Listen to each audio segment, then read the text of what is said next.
Let me ask you, how many of you have ever been up to Mount Dora to visit the children's home and the Bible school up there? Just quick show of hands. All right, we've got several. I want to first of all invite you to come up there. We have a 70-acre campus in Mount Dora. We've got apartments where we could put you up for the night. We've got dorms. Bring your youth group up. We can put you all to work doing some things. You can have a devotional, interact with the kids that live in the home. We got a great play area, a big barbecue area. So we would just love to invite all of you to come up there and visit the work. And I want to thank all of you for your support. I saw a copy of your bulletin last week and this big mountain of supplies that you had put together. And the fellas came off the truck last week and they say that you wouldn't believe the amount of stuff that came from the Palm Beach Lakes Church. So we are very thankful to all of you for supporting us. You know, this congregation supports us through their budget. Many of you support us individually. And without that type of support, we wouldn't be able to operate. So today I'm here to tell you about the work, the ministry that you are involved in, because this is something very unique within our brotherhood. You know, Florida is a state of about 19 million people. There are very few children's homes in this state. Other than Mount Dora, there is one down in Hialeah. But for a state of 19 million people, that's not too much, is it? How many Christian schools do you think there are within our brotherhood? Schools that go from K through 12, supported by the Churches of Christ in this state of Florida. There's one. And there's only one that we know of in the country that has both a children's home and a K through 12 school together on one campus. And today I'm going to tell you about what we have there. You know, we are two entities together. We are both a children's home and a Christian school. And from the very beginning, it was that way. And we believe that the Bible is the basis for everything we do. Okay? Everything about our work is Bible-based. And we looked at James 1:27 that says this: pure and faultless religion is this, to look after orphans and widows in their distress, and to keep oneself from being polluted by the world. Now, generally, as congregations and as people, we do a good job of looking after widows. I would imagine that the church here has a ministry or someone who is in charge of looking after the widows. If a hurricane's coming, or if a widower needs to get to the doctor, they need some groceries, we do a good job of looking after the widows. But what do we do about orphans? How do we look after orphans? Because James says this is pure and undefiled religion, to look after widows and orphans in their distress. Have any of you adopted or fostered a child? Hold up your hand. All right.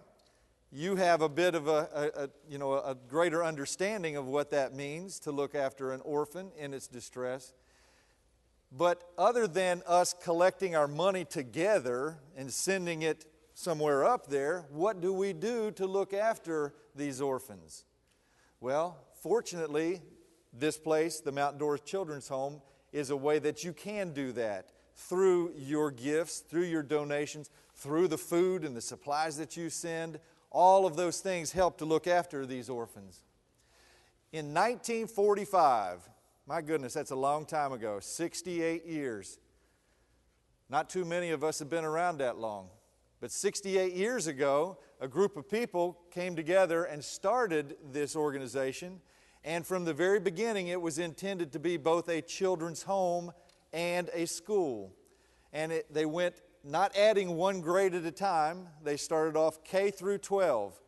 And in that very first year, there was 3 seniors that graduated.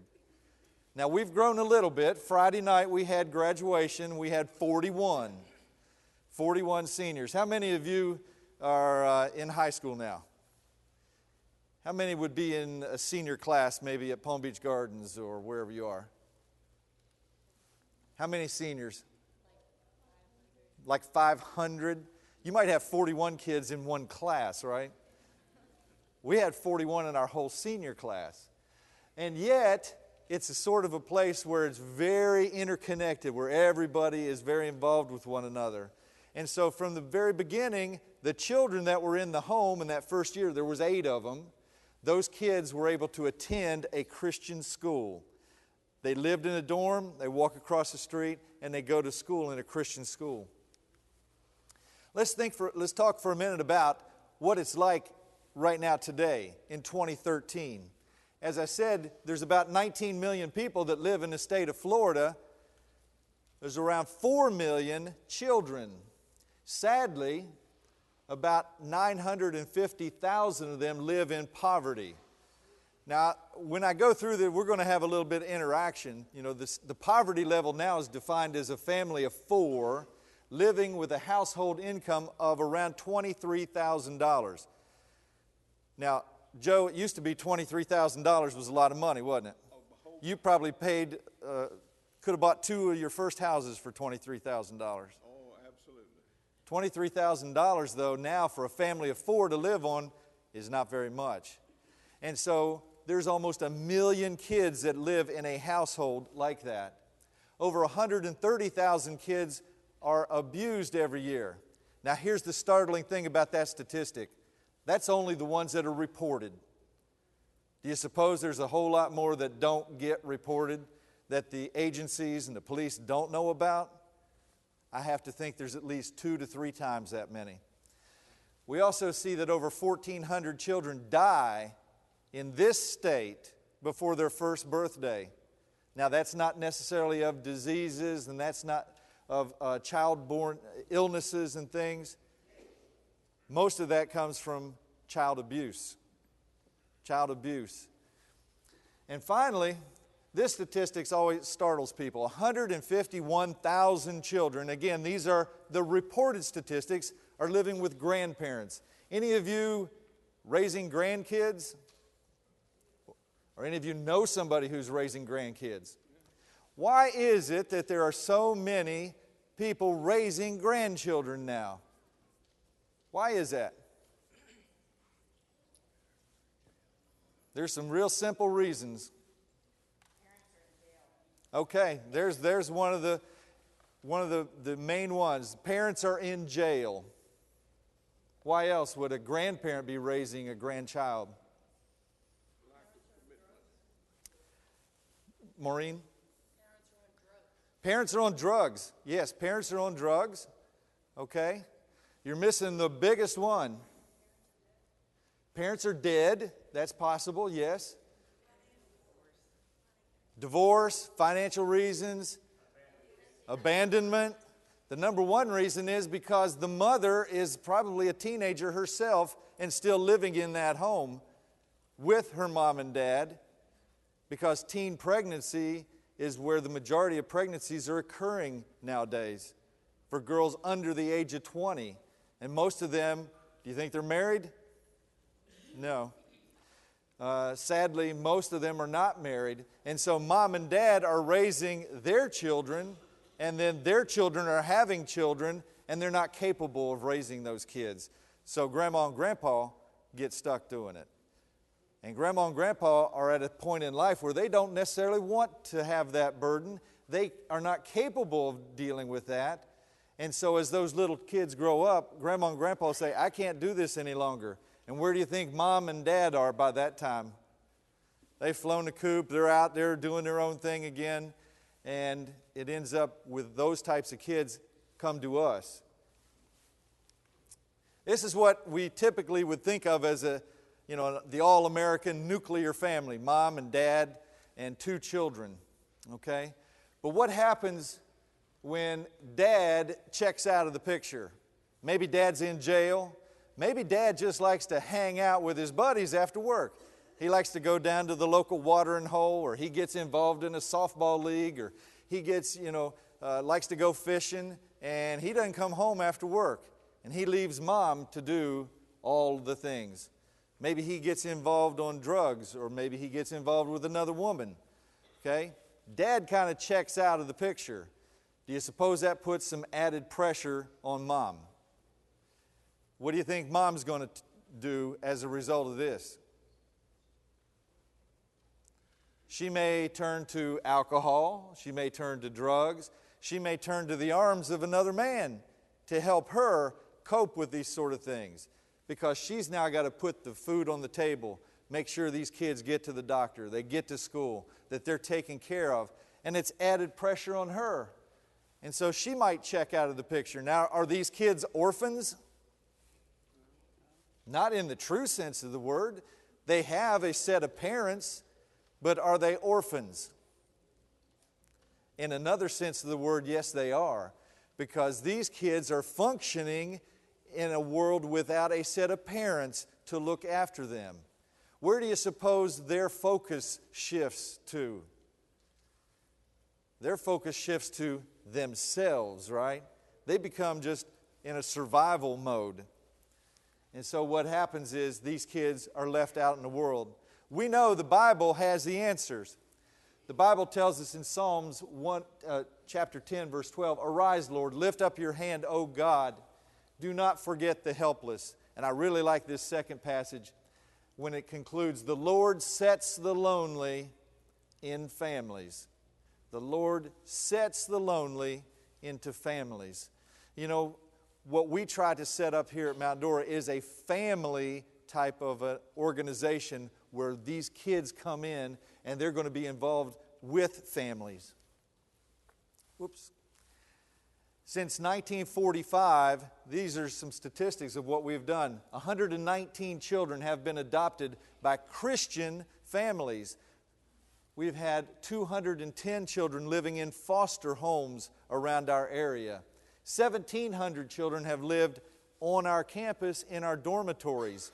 And each and every month, we get at least 100 families from that surrounding area coming to us for assistance, because we provide counseling services. We'll help parents deal with issues that their kids might be going through, or issues that they may be going through as parents. We're providing those types of services as well. Maternity and abortion counseling.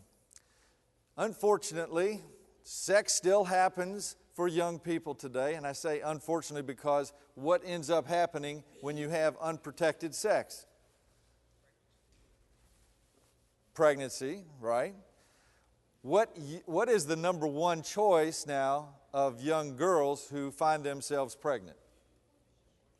Abortion. Abortion is the number one choice. What would be the number two choice for a young girl who finds herself pregnant?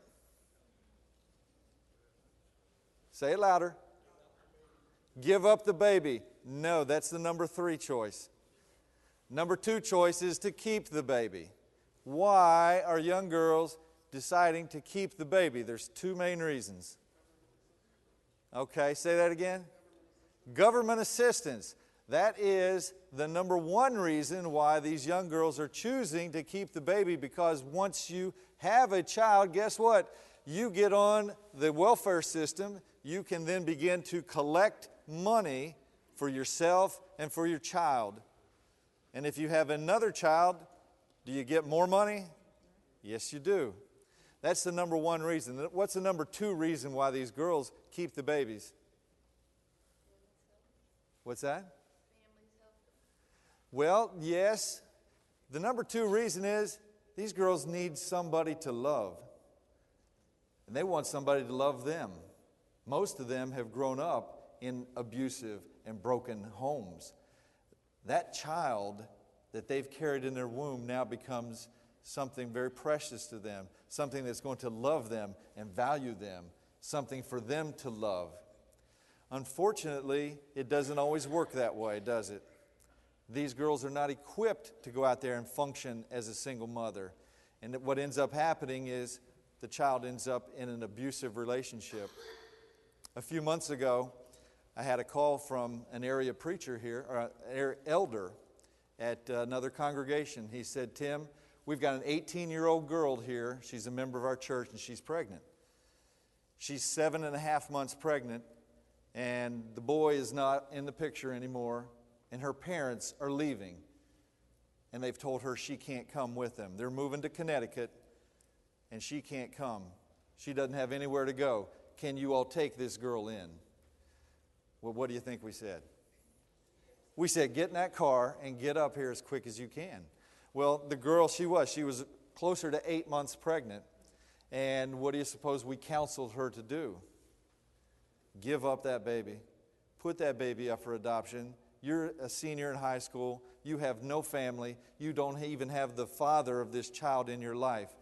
Please consider it, putting that child, because we know literally dozens of people that would love to have that child. But she elected to have the baby. She had the baby. We helped her through that. We helped her in the postpartum stage. We helped her get back on her feet. She ended up leaving, going back down to this area in Palm Beach County. And I'm sad to report to you that the father came over and visited the mother, saw the baby, and I don't know what they call this when you shake a baby and that syndrome. And that baby got removed by the Department of Children's and Families from that mother. But that's just to let you know what can happen. And I'm not saying this to shock you. I'm saying this to let you know that there are good choices that you can make in a bad situation. We provide adoption services, and so we want to let every pregnant girl know that there is an alternative to abortion and to keeping that child. Do you suppose that's an easy decision? No, it's got to be a very difficult decision. Do you suppose, though, that this is the right decision for that child? It is the right decision for that child. And so we provide adoption services. We also provide foster care services. We have families within our area who will foster children. And nowadays, the majority of the children we get through state placements are through the foster care program. You know, it used to be that if you wanted to adopt a child, you could get a child here locally. But where do most people now go to adopt a baby? They're going to another country. They're going to the Ukraine. They're going to Southeast Asia or China or somewhere. Why do you suppose that is? 2 reasons. Say it loud. Bureaucracy. Bureaucracy is probably the biggest reason. And the second biggest reason is there's just not that many babies available because, number 1, they're being aborted. Number 2, the mother is choosing to keep them because that then provides her an income stream. And so there are fewer and fewer American babies available for adoption. This family that you see up here in the picture, they are grandparents. They have 30-year-old children. They have grandkids. But they have fostered 24 children and have adopted 4. They have 4 children living in their home right now. And I just say that because I want you to know that there are people out there in the world who have such a heart, a caring heart for children, that regardless of their age, they want to do what's right for these kids. But what we're really known for is the residential group homes. And that's where the kids come and live on our campus. You see some of the homes here. This is the Luger Cottage. This is the Burton Cottage, the Hamilton Cottage. Kids live in these homes. And then our newest house is the Thompson House. And we have girls that are living over in that home right now with a set of house parents. When we built the Thompson House, we made arrangements on that property to be able to build 2 more homes, one on the back portion here, one over here, and then this is where the Thompson House sits. But the children's home is a place where kids are loved and nurtured, where they are going to be, they're going to feel comfortable. There's a mother and a father there. Some of these house parents have their own children. You know, if you have been growing up in a home where there's a lot of uncertainty, it's kind of comforting to be able to walk home from school, take your backpack off, throw it on the couch, walk over, open up the refrigerator, and guess what? There's food in there. Get yourself a snack, plop down on the couch, watch a little bit of TV, and not have to worry about, is mom going to take me over to this guy's house tonight, or am I going to be having to watch my little brother or sister tonight, and who's going to make dinner for us, and who's going to help me with my homework, and how about getting ready for school in the morning? I don't have a thing to wear, and I've wore this same set of clothes the last 4 days. You know what?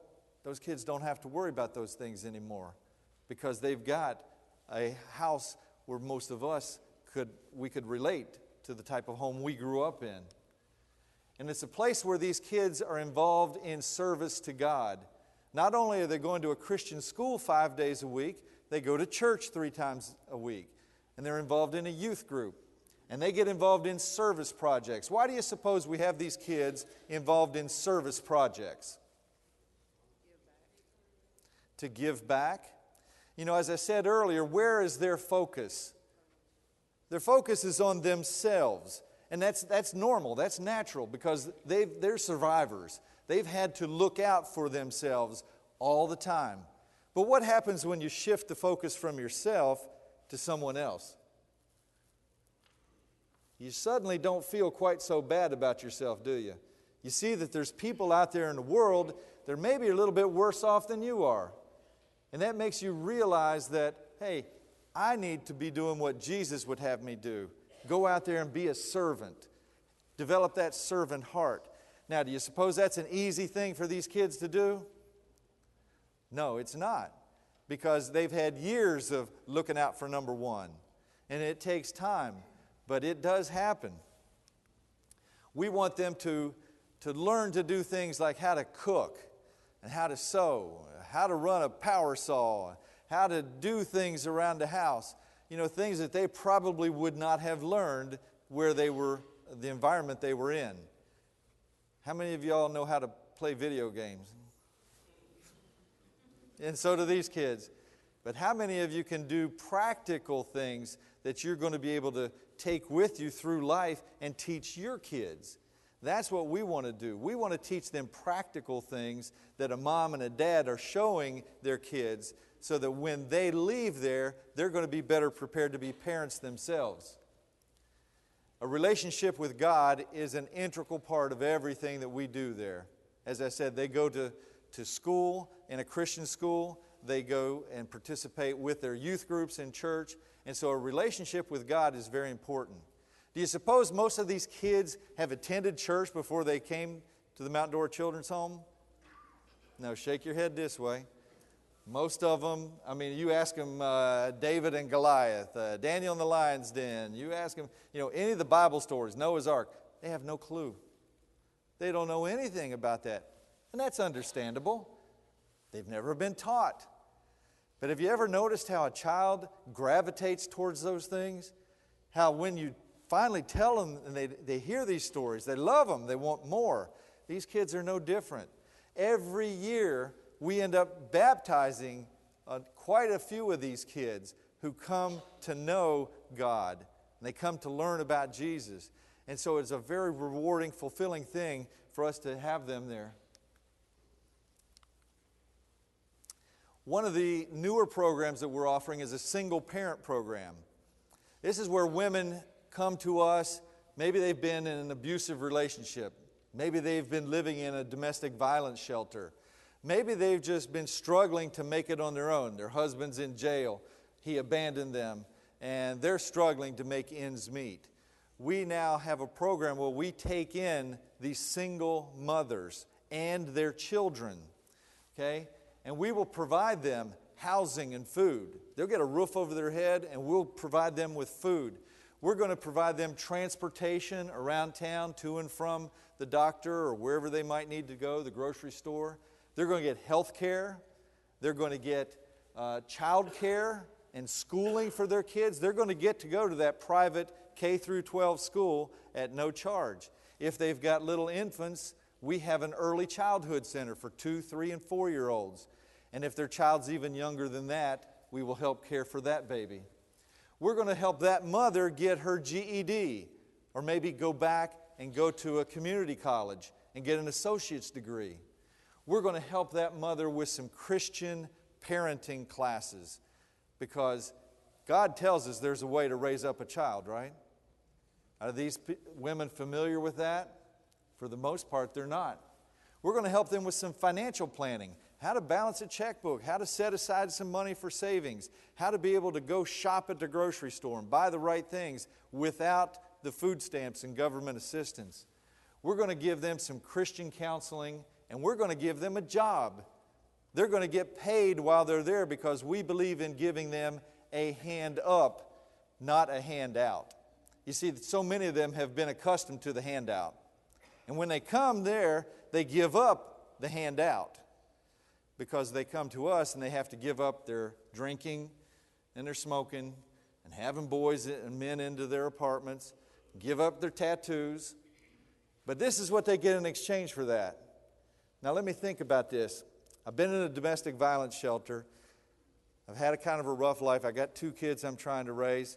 And I can get all of these things for 2 years, and all I got to do is give up my cigarettes and my beer and have my boyfriend over and no tattoos, and they want me to go to church with them.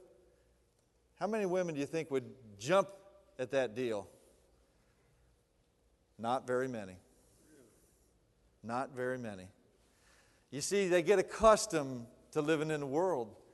Some of those things, hey, sin's enticing, isn't it? It feels good. So you think, I could get all of that and I give up this. Sounds like a pretty good deal. For about every 50 women that we interview, about 2 will come into the program. Right now we have 3 women, and we've got a 4th one coming in, 3 that have 9 children between them, living there, and they love it. And we're just converting another cottage so we can take in 2 more families. So if you know of anyone you think might be eligible for this program, I've got some literature out on the back table on the single parent program. Pick that up or talk to me afterwards. We want to help these single parents and their children get a new start. You see, this becomes generational. Most of the times the mother grew up in a broken home, in an abusive relationship. So naturally, how is she going to raise her kids? The way she knew, the way she grew up, what she was exposed to. We want to break that cycle because if this doesn't get broken, her kids are going to go through the same thing when they get older. Let's talk for a few minutes now about Christian education. How am I doing on time? Good. Christian education, because as I said, we have a K through 12 school. Right now there's 558 students, and all of our faculty, our administration, our board of trustees are all members of the Churches of Christ. And that's been that way since day one. And we want everyone there to come and participate in a Christian school. About 18% of our student body is Church of Christ. So quickly, what percent would not be Church of Christ? Huh?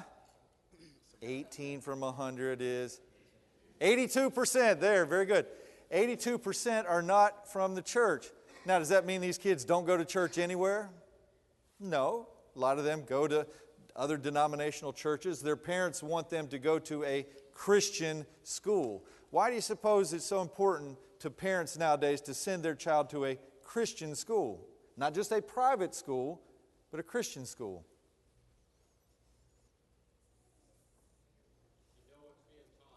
You know what's being taught. You know, it's a Bible-based curriculum. That's right. They want their children in a safe environment being taught the moral values that are found where?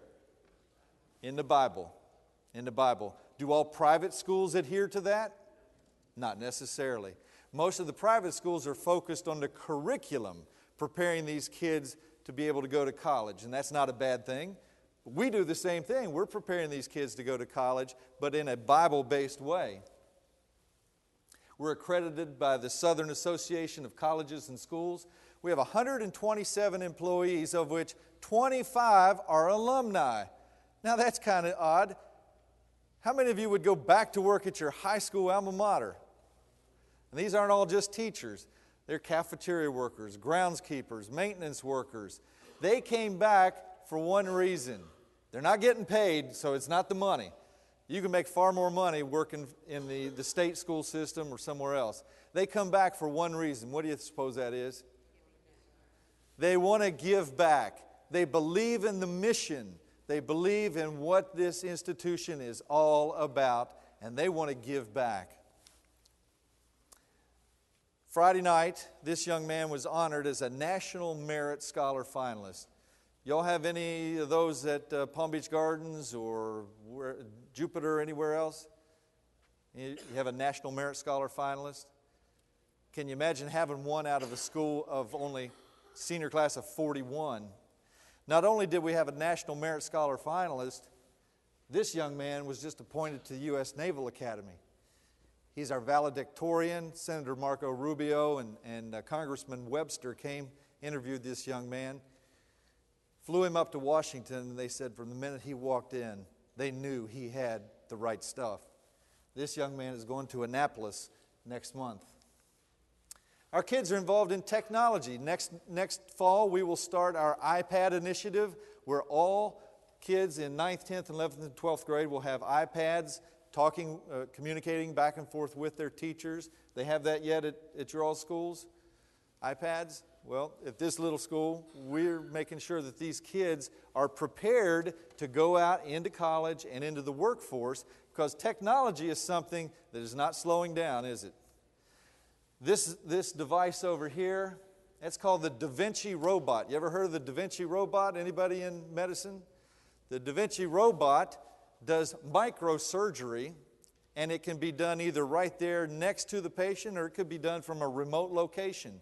The company that manufactures that selected our school to come and host a symposium, and they invited doctors and hospital administrators from all over Central Florida. And they chose our school because of our commitment to technology and because of the very high academic standards that we have. Our kids are involved in science. They're involved in the fine arts. We have drama, band, athletics. We recently had a state champion. He placed number 1 in the state in the triple jump, number 3 in the high jump, and number 5 in the long jump. He just got a scholarship, full ride, to David Lipscomb University. 2 of our football players were just given full scholarships to Harding University. And so athletics is part of a well-rounded student, isn't it? I mean, it's not everyone chooses to do athletics, and that's why we have these other programs. But let's talk for a minute about what sets Christian Home and Bible School apart from other schools. There's something very unique about us. And it begins with our mission of educating for life and eternity. You see, we have to take these kids and prepare them once they leave high school to go out into the workforce or go out into school and to be able to compete with other kids that are their same age. But more importantly, we have to prepare them for eternity. How long are we here on this earth on average? 75, 80 years maybe? If we're lucky, we get to be like Earl Brown. We might get to 90. We might get to 100. But how long is eternity? Do you want to spend eternity separated from God? And if it weren't for the programs we're offering to some of these kids, they would never have that relationship with God. And so each and every day our kids attend chapel. And regardless of the age, whether it's the early childhood center, you'll see these kids, even the 2, 3, and 4-year-olds, have chapel every day. The elementary school, the middle school, and the high school, they attend chapel every day. The Bible is part of the curriculum. It's not an elective. It's like math and science and English, and you get all the way to the 12th grade, you can't say, oh, I'm done with Bible, I don't have to take it anymore. No, you can't. You're taking Bible every year until you graduate. Our kids are involved in community service. Every senior has to complete 100 hours of community service in order to graduate. You won't get your diploma. Now, in the public school system, you can still get your diploma. You probably won't get bright futures if you haven't done your community service, right? You won't get your diploma if you haven't done your community service at CH&BS. So our kids are involved in programs like Best Buddies. They have Best Buddies down here. It's working with severely mentally and physically handicapped children. In Lake and Sumter counties, our school sends more students to the Best Buddies program than any other school, because these kids are committed to helping those who are less fortunate. We do programs like Habitat for Humanity. Last year, a group of students put together their own service club, and they called it The Way. You familiar with the phrase, The Way? You remember in the book of Acts, the first Christians were called as being part of The Way? That's where they got their name. Their very first project They wanted to collect some articles of clothing. They managed to get 1,000 pieces of clothing, took them into downtown Orlando, and passed them out at the local homeless shelter. What do you suppose these kids were doing as they were passing out these pieces of clothes? They were showing Jesus living in them, weren't they? They were showing a servant heart. Do you suppose these people really connected with that? You know they did. We have Spiritual Emphasis Day on our campus where the kids and area youth ministers come in and teach every class for an entire day. They're involved in things, see you at the pole. Do they do that at your school? 7 a.m. on a Thursday morning, parents, grandparents, teachers, faculty, everybody gets together and they pray at 7 o'clock in the morning. Our kids go on mission trips. Now, you probably as a youth group may go on a mission trip. Lots of churches send their kids on mission trips. How many schools send their kids on a mission trip? Not very many that I'm aware of. And yet our kids work, and this past year they went down to Panama. The majority of those kids were in the Spanish class. Why would they need to know Spanish if you go to Panama? It's what they speak, right? It's kind of hard to go in there and witness and tell people about Jesus if you can't even talk. And so the Spanish class, they were a very important part of that whole project. We do Veterans Day. Most places, Veterans Day is a holiday. For us, it's a celebration day because we have a huge parade on our campus. We invite all the veterans from Lake and Sumter County. We'll have anywhere from 500 to 1,000 people come and pack our gymnasium, plus the 500 students that are there, so we can honor our veterans. We want our young people to understand the importance of our military and their role in protecting our freedoms. You know, we have been serving children since 1945. That's a long, long time, 68 years. You can make a difference, and you all are already making a difference. And as we conclude, I just want to show you what you can do here. The number one thing is to pray. Pray for our work. Pray for the children that are there. Pray for the faculty. Pray for the staff who are there counseling these kids. Prayer works. We see it each and every day. Prayer is so powerful. Congregational monthly support. And we are very blessed that this congregation chooses to support us through their budget. But just as important is individual support. Some of you may decide you'd like to give to us on a regular basis, and there's some literature out front, and or you could see me about that. You may want to honor and pay tribute to someone or make a memorial gift. You may want to participate in our Change for Children program. Those little coin cans, boy, those coin cans really add up. Last year, we collected almost $38,000 in those little coin cans from all over Florida, Alabama, and Georgia. You know, those types of things, they add up and they really make a difference. Our food and supply trip, well, we talked about that. You all went above and beyond. That was incredible. I was at Earl Brown's house last night, and I saw the front of your bulletin from last week, and I saw this big mountain of things that you had supplied. And then it clicked when the guys on the truck told me what they had encountered when they got here. And we're so appreciative of that. You may be at a stage of your life where you might want to be thinking about estate planning. Consider putting us in your estate or your will. And then finally, tell others about our work. You know, this is a resource that is yours. You all support this. You're part of it. If you know of a child that is in need, if you know of a single mother that's in need, it may or may not work out. But how do you know unless you put them in touch with us? It doesn't cost anything to make a phone call, to have an interview with someone, but it could make an eternal difference in their lives. And so use us as a resource. We're there to help you. The people that we take in don't have to be members of the church, and trust me, they don't have to be clean and perfect. You know, we take them all in. We take them all in. My wife likes to say, you know, we catch them and Jesus cleans them. We're fishers of men. And you know, that makes sense. We catch them and Jesus cleans them. We leave that up to Him. And so if you know of someone who you think might be a candidate for our services, give us a call or take a piece of literature there. Because caring can't wait. It can't wait.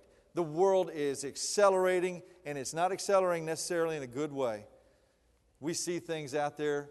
It doesn't take a rocket scientist to watch the news or to see the movies and see what's happening all around us. Okay? It's up to us as committed Christians to make a difference in the world.